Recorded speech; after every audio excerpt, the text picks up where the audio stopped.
আসসালামু আলাইকুম। আশা করি সবাই ভালো আছেন। আমি শুভ আছি আপনাদের সাথে।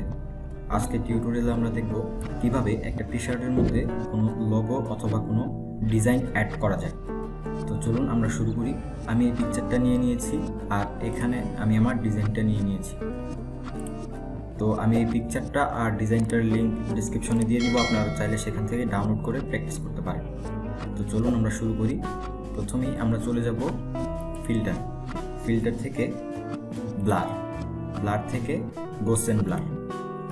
এখানে আমরা 1.5 রাখবো, তারপর ওকে। এখন আমরা ফাইল থেকে এটাকে সেভ করব। ফাইল থেকে সেভ অ্যাজ, আমরা এটাকে পিএইচডিতে সেভ করব। এখান থেকে আমি পিএইচডি সিলেক্ট করে নিলাম এবং আমি এটার একটা নাম দিতে পারি, ফর এক্সাম্পল টি-শার্ট।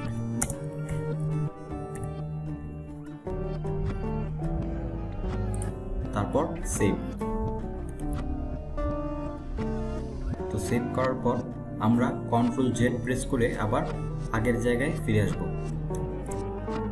তো এখন আমরা আমাদের ডিজাইনটা নিয়ে আসতে পারি।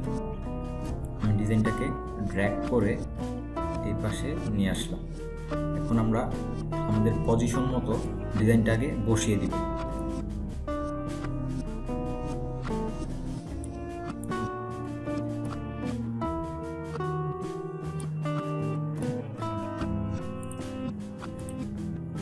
তো আমি পজিশন মতো ডিজাইনটা বসিয়ে নিলাম। এখন আমরা এটাকে মাউসের রাইট বাটনে ক্লিক করে এখান থেকে কনভার্ট টু স্মার্ট অবজেক্ট করে দিব। তারপর আমরা চলে যাব ফিল্টার থেকে ডিস্টর্ট থেকে ডিসপ্লেস। তারপর এখানে আমরা দিয়ে দিতে পারি 40, নিচেও দিয়ে দিতে পারি 40। তারপর ওকে। তারপর প্রথমে আমরা যেই পিএইচডি ফাইলটা সেভ করেছিলাম সেটাকে আমরা এখান থেকে ওপেন করব।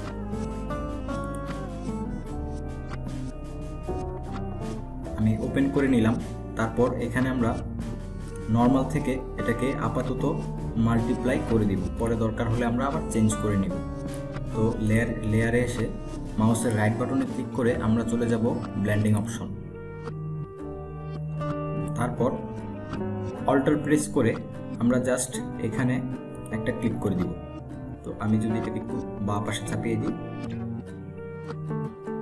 তাহলে দেখতে পাচ্ছেন আমাদের ডিজাইনটা একদম পারফেক্টলি বসে গিয়েছে। তারপর ওকে। তো এখন আমরা এখান থেকে আবার যদি চেঞ্জ করি, এখান থেকে আমরা ডার্কার কালার দিয়ে দিতে পারি। I think this is better then multiply. তো আমি ডার্কার কালারটাকেই ইউজ করলাম। এখন আমি যদি জুম করে দেখাই, আমি অল্টার প্রেস করে জুম করে নিচ্ছি। দেখুন আমাদের ডিজাইনটা কিন্তু একদম পারফেক্টলি বসে গিয়েছে। তো এইভাবেই আপনি চাইলে খুব সহজেই কোনো টি-শার্টের মধ্যে কোনো ডিজাইন অথবা কোনো লোগো অ্যাড করে নিতে পারেন। তো আশা করি ভিডিওটি আপনাদের ভালো লেগেছে। যদি ভিডিওটি আপনাদের ভালো লেগে থাকে অবশ্যই আমার চ্যানেলটি সাবস্ক্রাইব করুন। তো আজকের টিউটোরিয়াল এ পর্যন্তই। দেখা হচ্ছে নেক্সট কোনো টিউটোরিয়ালে। সেই পর্যন্ত ভালো থাকুন, সুস্থ থাকুন। আসসালামু আলাইকুম।